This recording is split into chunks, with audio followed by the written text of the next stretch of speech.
Hello, welcome back to the channel. I know, a little extra stuff, but that's something I had to get off my chest here. So, welcome to the channel, guys. If you're new here, hey, what's up? I ask that you, before you leave, hit that subscribe button, ring that bell so you know when the next video pops up, smash that like button down below. Before you leave a comment. And if you're one of the regulars here, welcome back. Glad to see you. I ask that you hit that like button, and before you leave, drop a comment down below. Also, share this video. Time of recording this, we are at 189 subscribers, 11 away. Let's get this, 200. Let's make this happen, guys. We are so close. Okay. So, as you can see by the thumbnail, I saw Doctor Strange in the Multiverse of Madness. Now, full disclosure, as I said in a previous video, I did not go to the theater to pay to see this. I'm not giving Disney any more money than the monthly subscription for Disney Plus. We had a downloaded copy here at work, so I watched it here. Boy, am I glad I didn't pay money to see this. So, there were some positives. There were some, oh dear God moments. A few eye rolls. And it left me with some major concerns. So we're going to address all of these. We're going to start with the positives first. Now, positives, of course, the performances by Benedict Cumberbatch and Elizabeth Olsen are solid. They've been playing these roles for a while. They can do them pretty much in their sleep. So, again, top notch there. Cannot take anything away from those two. Benedict Wong as well. Same thing. You could definitely see some definite parts where Sam Raimi definitely had his fingerprints to it. The horror elements, the monsters, the little shadow demons, the zombie effects, the myopic scene change where it closes in and then reopens. Cool, very cool. And of course, the Bruce Campbell cameos, can't beat that. I mean, they've been friends for a long time. So again, you can definitely tell where Sam Raimi really put his fingerprints on this film. And I also like that in the alternate universe, Billy and Tommy are watching cartoons, and there's Oswald the Rabbit. I always get a kick out of seeing that, since Oswald the Rabbit became Mickey Mouse. Now for the oh dear gods.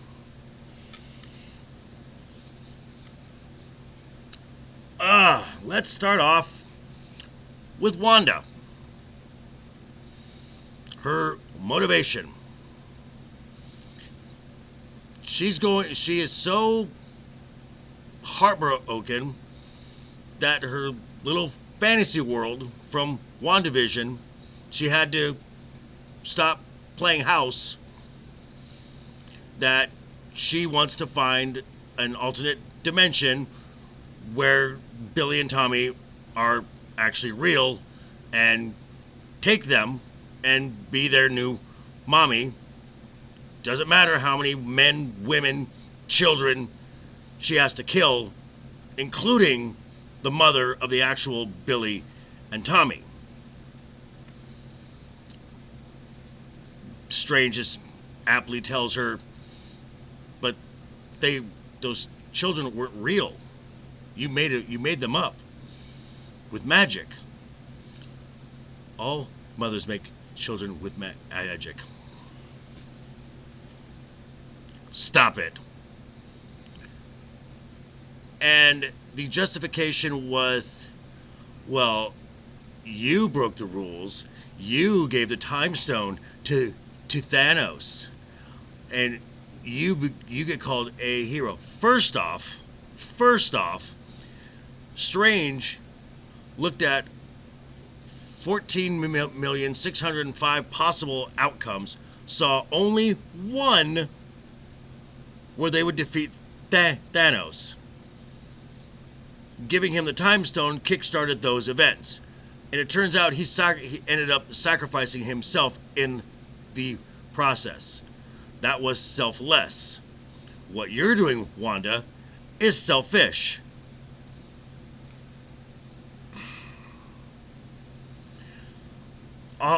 Also, again, this is something that we saw in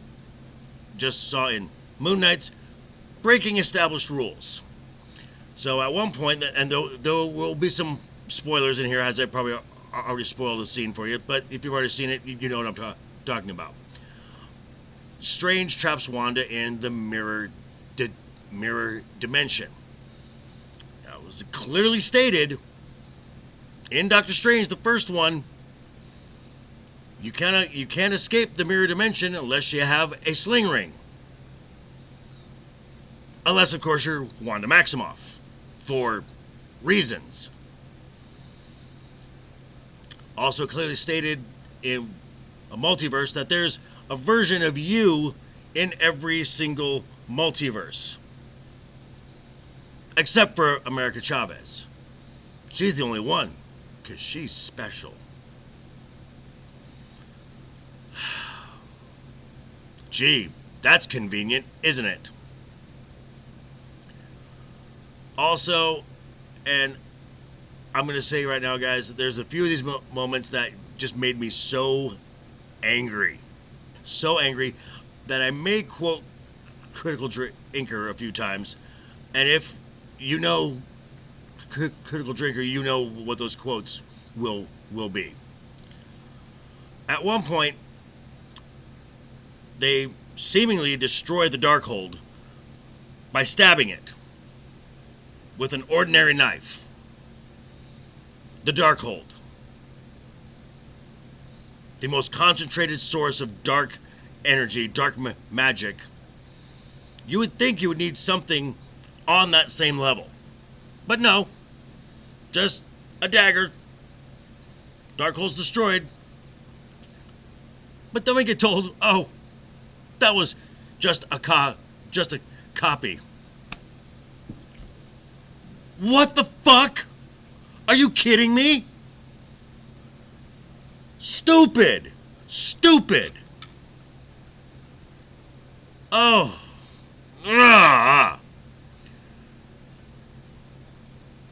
The Illuminati, those cameos.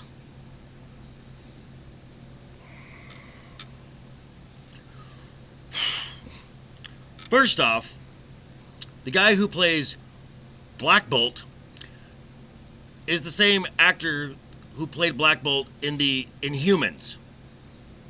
So great, you just canonized that crappy show. Thanks. And the men, when they're trying to stop Wanda, the men die real quickly. Of course. At one point, Wanda just looks at someone, and he's dead. But yet the women have prolonged fight sequences. If she just had to look at someone and they die, why didn't she just look at them?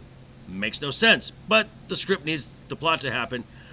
And also, Captain Carter has to say the line, "I could do this all day."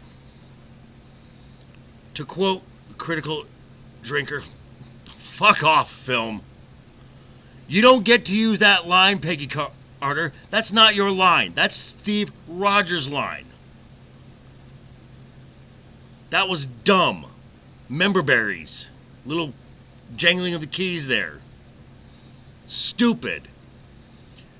And Charles Xavier loses a battle of the mind to Wanda. Of course.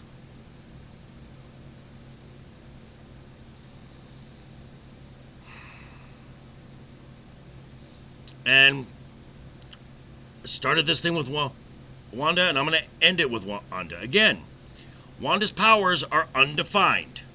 She has no restrictions on what she can do. So basically, she's a walking plot device. She can do whatever the plot needs her to do. That's not how powers work. That's not even how magic works.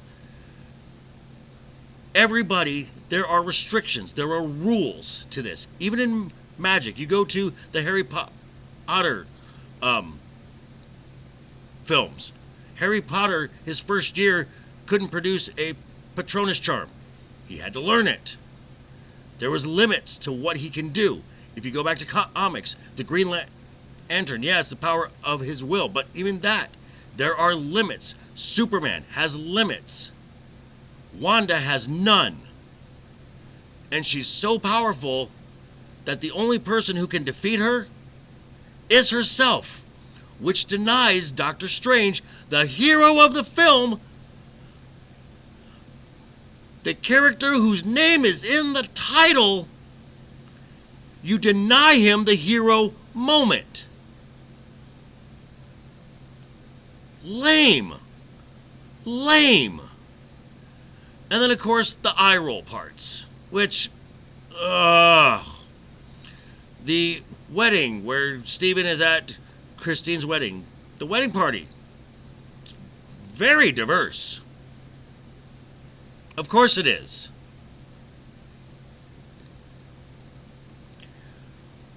When America Chavez says that, well, in most dimensions, food is free. You don't have to pay for anything. I'm not going to go into the capitalism versus socialism debate. That's another topic for another time, which I'm probably not going to get into. And the last eye roll, near the end, when Steven's trying to conjure the demons to manifest himself to a dream walk, Christine is the one that tells him, they're just spirits. Use them. Use them. Huh? Christine has no experience in magic. This is Steven's realm.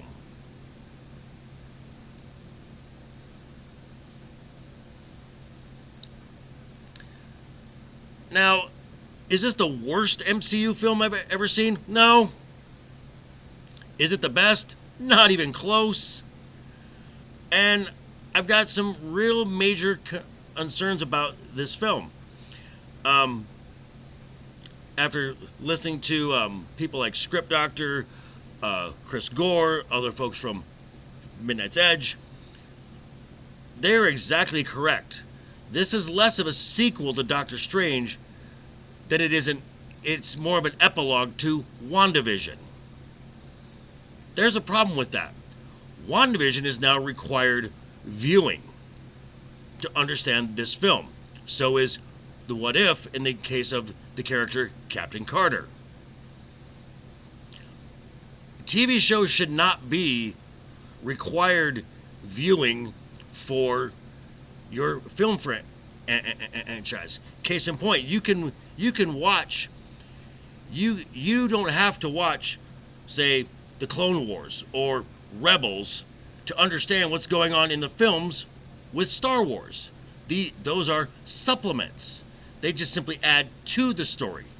They're not directly connected. They're not directly connected and require you to watch them so you can understand what's going on in the film.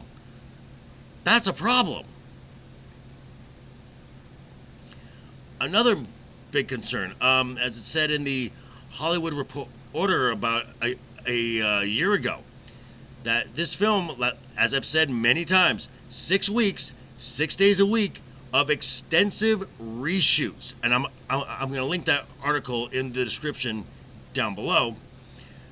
Come to find out, they had to reshoot about 80% of this film. 80%. That's going to bloat that production budget. Now, it is listed, the official production budget is $200 million. That does not include 80% being reshot. Guarantee that. We're looking like 350, possibly $400 million. Because you basically had to reshoot the entire film. And with that, along with the production budget and other variable costs, you're looking at this film's got to make about $800 million to break even. The first Doctor Strange film did not make $800 million globally. Now, to its credit, it's had a very good opening the weekend, and as to date, it just passed the $500 million mark. Okay. Numbers can be a bit deceiving in this case, and Valiant Renegade does a really good video explaining that a lot better than I can. So I'm going to link that down below as well. So please check those videos out. But overall, it was meh. Wasn't great. I'm glad I didn't pay any money to see this, because I'd be really upset. But hey, that's my opinion. Turning it back over to you. Tell me what you think. And again, we'll see you soon. Friday, we do have a character breakdown on Friday. I just wanted to get this out there just to give you guys my take on WandaVision. So again, hit that subscribe button, hit that like button, ring that bell, drop a comment down below, and until I see you next time, always have fun. Hashtag keep talking, and always keep that smile on your face. Toodles!